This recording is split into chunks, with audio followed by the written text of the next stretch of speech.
4 kroki, bądźmy bliżej. Ja Ciebie widzę, ja Cię słyszę. Powiedz mi o tym, co czujesz, czego pragniesz, czego potrzebujesz. Zrób 4 kroki, bądźmy bliżej. Ja Ciebie widzę, ja Cię słyszę. Powiedz mi o tym, co czujesz, czego pragniesz, czego potrzebujesz.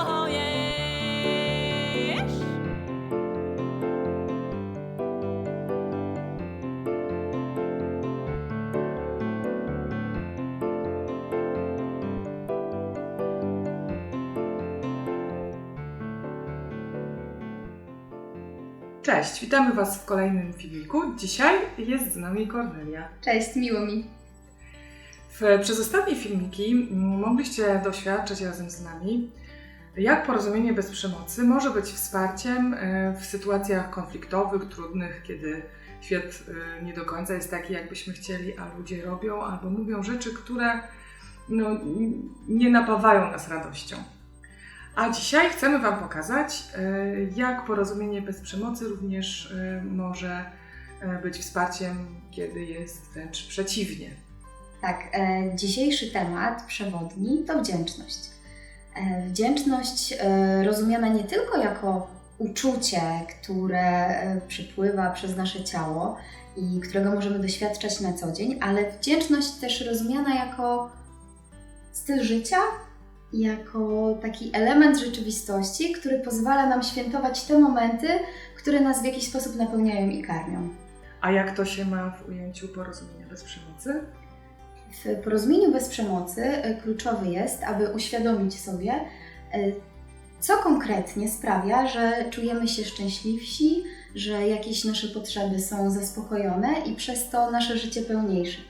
Więc to uświadomienie jest takim pierwszym krokiem do tego, żeby tę wdzięczność tak objąć sobą i takim pierwszym też krokiem do tego, żeby być może podjąć decyzję o jej wyrażeniu. Jak wyrażać wdzięczność w ujęciu porozumienia bez przemocy? Marshall Rosenberg mówił, że najważniejsza jest intencja, czyli celebrowanie życia. To właśnie chęć świętowania, że ktoś przyczynił się do naszego dobra i chęć podzielenia się tym z osobą, która nas obdarowała, jest naszą jedyną motywacją. W wyrażaniu wdzięczności pomocne mogą okazać się 3 kroki proponowane przez porozumienie bez przemocy. Po pierwsze, przywołaj konkretne zachowanie, za które chcesz podziękować. Po drugie, nazwij swoje emocje i uczucia, które pojawiają się w związku z tą sytuacją. Po trzecie, powiedz o potrzebach, które zostały zaspokojone dzięki działaniu tej drugiej osoby. A jak widzisz różnicę pomiędzy takim zwykłym powiedzeniem dziękuję, kiedy na przykład ktoś zrobi coś dla Ciebie, jakąś przysługę, na przykład koleżanka popilnuje wieczorem dzieci, żebyśmy mogli pójść z mężem do kina, a pomiędzy takim wyrażaniem wdzięczności w ujęciu porozumienia bez przemocy? Wydaje mi się, że słowo dziękuję samo w sobie też wiele wnosi i może być takim pierwszym krokiem do tego, żeby nawiązać kontakt i pokazać, jak bardzo ktoś się przyczynił do naszego dobra, do naszego dobrostanu, ale jednocześnie nie pozwala to na głębszy kontakt. To pogłębienie kontaktu właśnie dzieje się poprzez wyrażenie potrzeb, wyrażenie tego, w jaki sposób dokładnie ta osoba przyczyniła się, wzbogaciła nasze życie, przyczyniła się do naszego dobra. A jeszcze powiedz, jak widzi porozumienie bez przemocy różnicę pomiędzy takim chwaleniem, a wyrażaniem wdzięczności, czyli na przykład takim wyrażeniem dzięki, jesteś super, a pomiędzy tym, jak porozumienie bez przemocy kieruje nas do potrzeb, które są zaspokojone dzięki czynności, które zrobię. Taka informacja dzięki, jesteś super jest oceną tej osoby i niewiele mówi o nas samych. Też utrudnia zobaczenie tego, że ta informacja, to co chcemy przekazać, jest o naszym świecie wewnętrznym, a nie o naszym rozmówcy. I być może pamiętacie z poprzednich filmików, jaka jest różnica właśnie pomiędzy obserwacją a osądem i jak osądy odcinają nas ponownie od kontaktu, od takiego przepływu między ludźmi, który sprawia, że nasze życie jest po prostu piękniejsze. I czasami możemy się domyślać, o co chodzi tej osobie, która mówi dzięki, jesteś super, ale nie mamy takiej pewności. I wtedy też łatwiej przyjąć nam perspektywę i takie spojrzenie na tę sytuację pod tytułem to jest informacja o mnie i o tym, jaki jestem. A tak naprawdę to jest informacja o tym, jak ja przyczyniłem się do czyjegoś dobrostanu, do być może pełni życia tej drugiej osoby. Aha, czyli jak mówisz o tym, że dzięki jesteś super, to też jest ocena. A wcześniej, może pamiętacie z poprzednich filmików, mówiliśmy o tym, że te oceny i interpretacje to tak naprawdę są informacje, pod nimi są ukryte informacje, co się w nas tak naprawdę zadziewa. To tutaj, jeśli chodzi o wdzięczność, mamy podobną sytuację. Jak najbardziej. W przypadku wdzięczności też ten mechanizm zachodzi. I o ile podejrzewam, że w poprzednich filmikach mówiliśmy bardziej o tych negatywnych ocenach i ich wpływie na jakość kontaktu, być może trudniej przyjąć tę perspektywę, że również te pozytywne oceny nas od tego przypływu odcinają i sprawiają, że tak naprawdę trudniej jest nam zadbać o tę bliskość i jakość relacji z innymi. A pochwały, tymczasem pochwały również są osądami, ocenami moralnymi i również są informacją o nas samych i o naszych potrzebach. I tak naprawdę, chociaż mogą spełniać funkcję takiego wzmocnienia pozytywnego, również mogą mieć destrukcyjny wpływ na to, jaka jest jakość relacji między ludźmi. Zastanówmy się, jakie potrzeby mogą kryć się za komunikatem dzięki, jesteś super. Być może została zaspokojona potrzeba lekkości czy bliskości. Może chodziło o wsparcie i empatię. Pamiętaj o nazwaniu potrzeb, które zostały zaspokojone dzięki działaniom innych. Takie wyrażanie wdzięczności sprzyja budowaniu relacji i pogłębianiu kontaktu. A co z przyjmowaniem wdzięczności? W mojej ocenie wyrażanie wdzięczności jest łatwiejsze od przyjmowania tej wdzięczności. Również ze względu na to, że mamy takie nakładki kulturowe związane z tym, jak należy się zachować w takiej sytuacji. I często w naszym życiu spotykamy się z takimi schematami, które wskazują na to, że wypada być skromnym i wypada powiedzieć, że nie ma za co, to nic takiego, drobnostka. Tymczasem takie przyjmowanie wdzięczności również sprawia, że przerywamy kontakt z drugą osobą. Wyobrażam sobie, jak trudno czasami usłyszeć, że rzeczywiście przyczyniliśmy się do czyjegoś dobra i wzbogaciliśmy codzienność drugiej osoby ze względu na to, że musimy się wtedy przyjrzeć też nam samym i uznać, że to zachowanie, ta konkretna czynność miała tak duży wpływ, duży bądź mniejszy, ale miała wpływ na drugą osobę.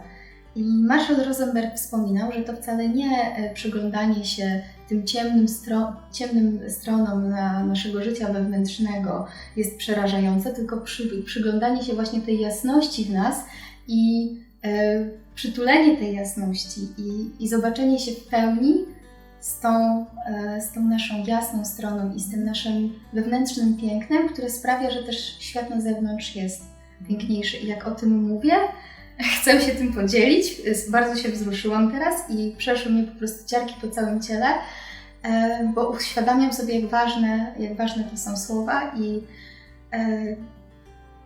jak przyjrzenie się właśnie tym pięknu w nas może zmieniać świat. To ja Ci dziękuję za te słowa, też odczułam wzruszenie i takie poczucie połączenia z pełnią, z całością siebie i tak przypominam sobie właśnie, żeby obejmować uwagą i troską i życzliwością różne części siebie i te, które wnoszą coś do świata i i też te, które czasami nie dają rady i popełniają błędy. Jeszcze z przyjmowaniem wdzięczności kojarzy mi się też takie poczucie wstydu, takiego poczucia, że ja nie zasługuję na to, żeby być widzianą, że tak naprawdę to ja nic dobrego do świata nie mogę wnieść, no, bo mało znaczę. I tak sobie myślę, że może nie tylko ja jedna rozpoznaję w sobie takie kawałki, które tak odbierały i czasami jeszcze odbierają wdzięczność z drugiej strony, ale też może coś chciałabyś o tym jeszcze powiedzieć? Myślę o tym mechanizmie zasługiwania, który jest nam wpajany od dzieciństwa i jest on bardzo obecny w naszej kulturze i trudno się od niego uwolnić, czyli słyszymy, że na miłość, na uznanie musimy zasłużyć w jakiś sposób, musimy zrobić coś tak wartościowego, co spowoduje, że właśnie to uznanie, wdzięczność i akceptację, miłość innych dostaniemy. A tymczasem wystarczy czasami po prostu być i nie musimy być jacyś. Wystarczy, że autentycznie dajemy siebie światu i wyrażamy siebie i przyczyniamy się do czyjegoś dobra, bo chcemy, a nie dlatego, że chcemy zasłużyć właśnie na czyjeś uznanie. I ten element zasługiwania tutaj, tak silny w kulturze, powoduje, że te schematy są obecne po prostu w naszym przyszłym życiu.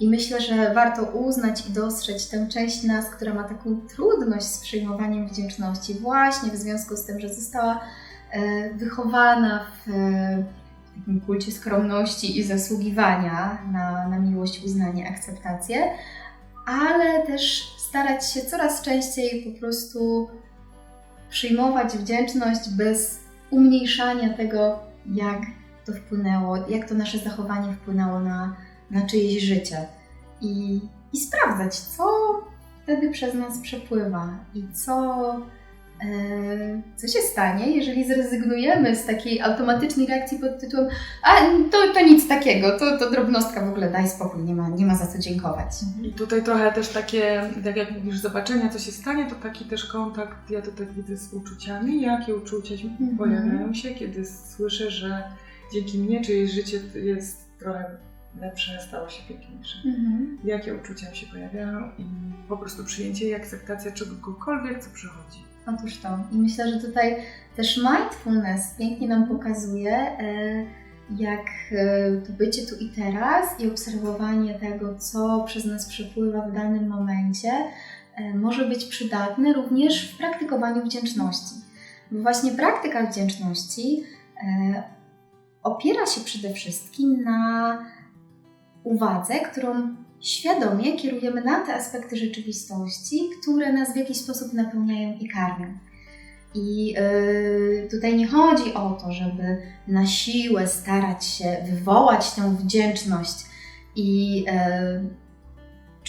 czuć ją, że tak naprawdę przez nas nie przepływa, tylko raczej właśnie dostrzegać te elementy świata wokół nas, te zachowania ludzi, które powodują, że jest nam po prostu być może łatwiej, być może lepiej, być może dzięki nim i ich zachowaniom nasze życie jest pełniejsze.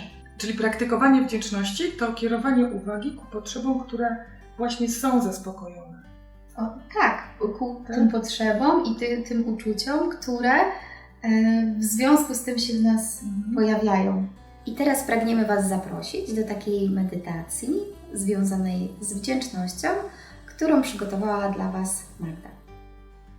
W tym ćwiczeniu zapraszam Cię do obserwacji uczucia wdzięczności.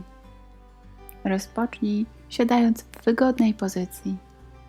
Możesz zamknąć oczy, jeśli chcesz. Skieruj swoją uwagę do wewnątrz. Poczuj różne doznania, które są obecne w ciele. I zauważ oddech. Poczuj go w ciele. Zauważ, jak wdychasz i wydychasz powietrze. gdzie najmocniej czujesz swój oddech. Niech oddech będzie Twoim przewodnikiem w czasie tej krótkiej praktyki. Gdy zauważysz, że się rozpraszasz, co jest bardzo częste, po prostu powracaj uwagą do odczuwania oddechu w ciele.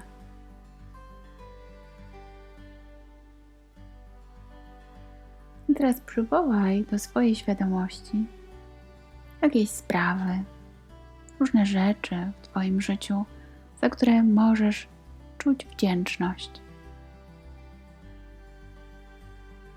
Pozwól sobie na zauważenie wszystkich ludzi, zwierząt, roślin, miejsc, różnych okoliczności życiowych, przedmiotów, doznań,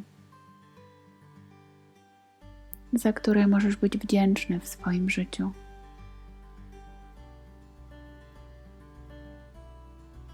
Zobacz te różne momenty, sytuacje, spotkania, osoby, które wzbogaciły Twoje życie.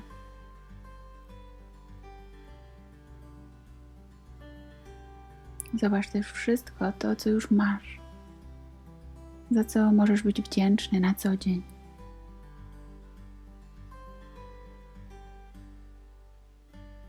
Pozwól sobie przez chwilę obserwować to dobro i wdzięczność w swoim życiu.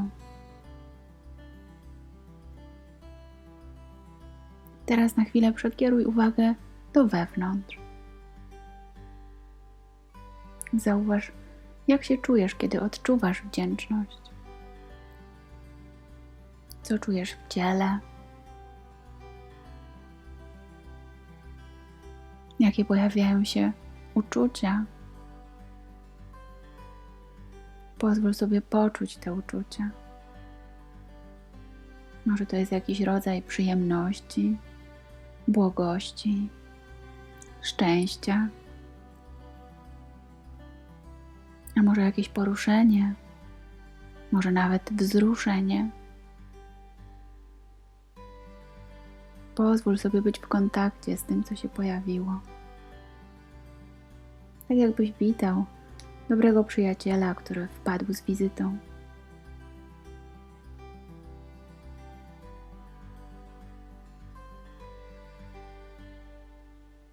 I teraz pozwól, aby te wszystkie pozytywne uczucia, z którymi jesteś w kontakcie, mogły Cię wzmacniać. Poczuj, jak te uczucia wsiąkają w Ciebie. I jak Ty wsiąkasz w te wszystkie doświadczenia pełne wdzięczności. Tak jak to możliwe, otwórz się na nie i odbieraj. Jak to jest czuć wdzięczność. Na zakończenie tego ćwiczenia powróć raz jeszcze do oddechu. Zauważ, jaki teraz jest Twój oddech. Czego się dowiedziałeś o sobie w tym ćwiczeniu? I kiedy będziesz gotów, to możesz zakończyć to ćwiczenie i otworzyć oczy. Dziękuję Ci za tę chwilę uważności, którą podarowałeś sobie. Codzienna praktyka mindfulness może wspierać Cię w tym, aby być bardziej uważnym na co dzień.